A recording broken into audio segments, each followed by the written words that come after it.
Hi, here in my garden in the London area, I'm a plant which invariably is cut down by the frost each year. It is Melananthus major. It's a South African plant coming from the Melananaceae family of plants. It is fairly tender, although some places like Cornwall would probably get away with it, keeping its leaves throughout the whole of the year.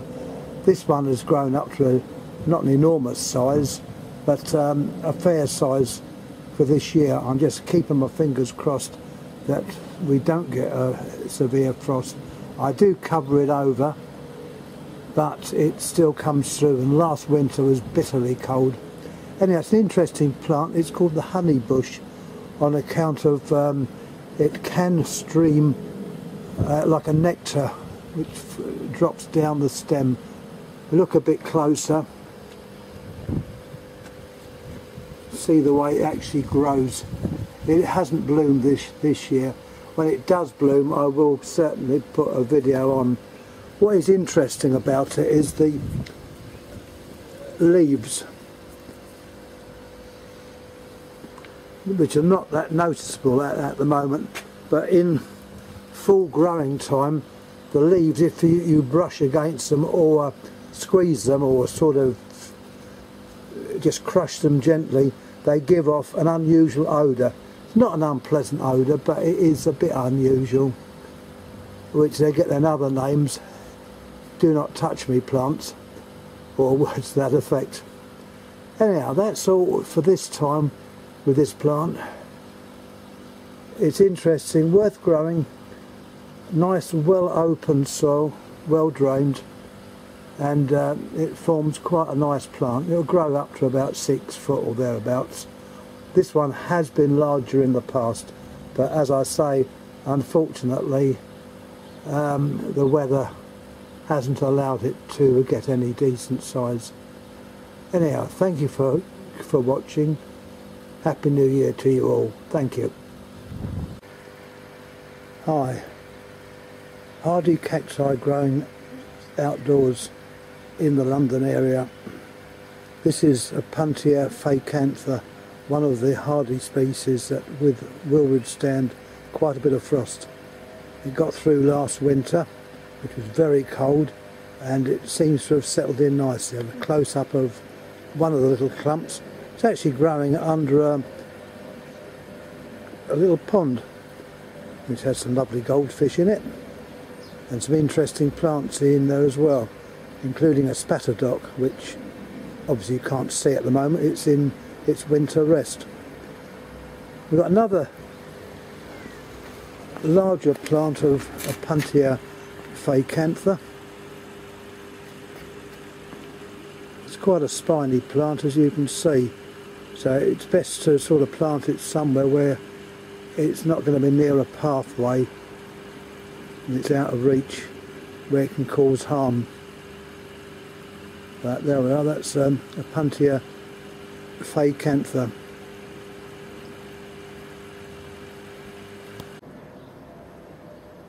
Another species of Opuntia. This is Opuntia compressa, and I've shown it now in its resting state. It's now at rest. The soil is quite damp. It's growing outside. It's also growing next to a cycad.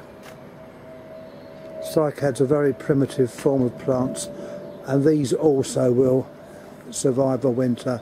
This one survived last winter. Granted, I did put a little framework over it just to really protect it from the severe frost, but it is quite a hardy plant. The other side of the little pathway, you can call it a pathway. I do apologise for the old leaves that have dropped down. This is from a bamboo plant. This is more of the same plant, but not the same clone. This clone originated from Long Island in New York State, where it grows wild. Whether it still grows wild there, I don't know. but it was an offering of the ISI, the International Succulent Institute, many years ago, and it has multiplied. I take cuttings each year and plant more out. This one, or either of these, flower with a typical yellow flower. We'll take it when it's in full bloom next year, or not next year, this year now. This is the 2nd of January. A Puntia compressor. Always experimenting with different plants outside.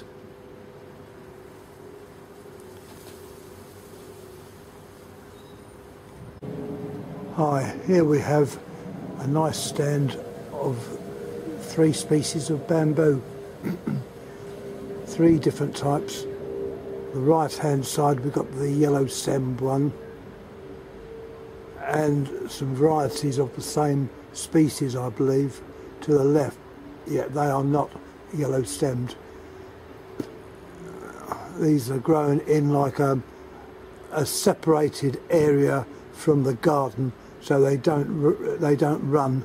They don't put runners across because they're bricked in. They can't, but they're well fed, and they always make a nice show.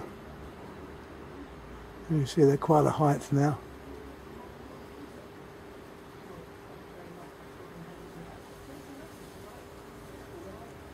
Bamboo plants grow relatively well over here with no real problems. Got several species. There are smaller ones, smaller growing ones, but these are the larger ones.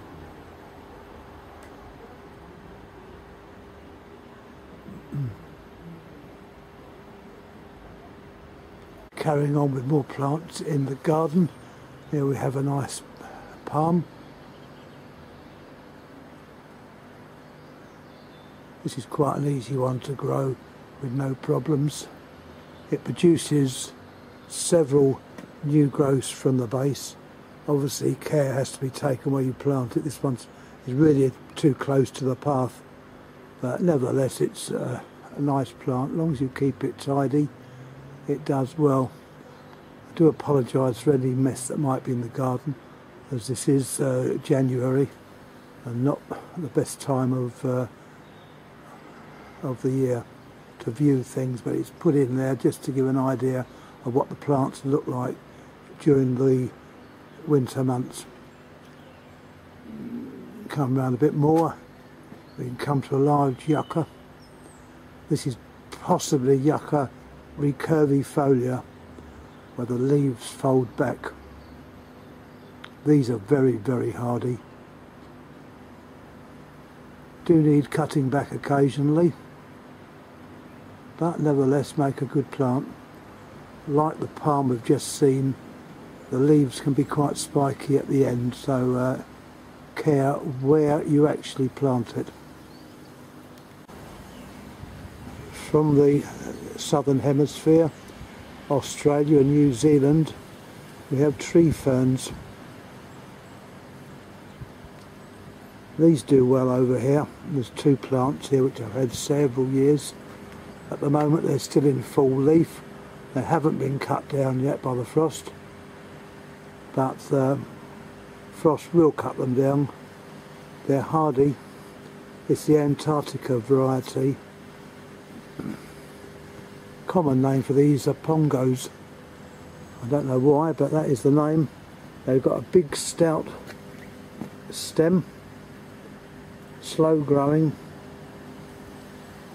and a primitive plant. It is in fact a fern, not a normal plant. It's a fern related to the brackens that you see wild over here. Coming further along, not a particularly brilliant specimen, but we have the old castor iron plant, the cast iron plant, Aspidistria aleatoia, one of the plants which went back to the Victorian age. This grows outside quite well. Prefers to grow in shade, sunshine tends to turn the leaves brown or yellowish. Aspidistra, just dig it in, plant it, and away it goes. It's not fast. The flowers are insignificant and are produced at ground level. A very weird plant, but plants that were used years and years ago in the Victorian time, where they would be planted in a very posh jardiniere, and they would be put in a window where the curtains would be parted on it, and anyone living in the house who wanted to be nosy could peer through the leaves, not being noticed, while they observe what is going on outside.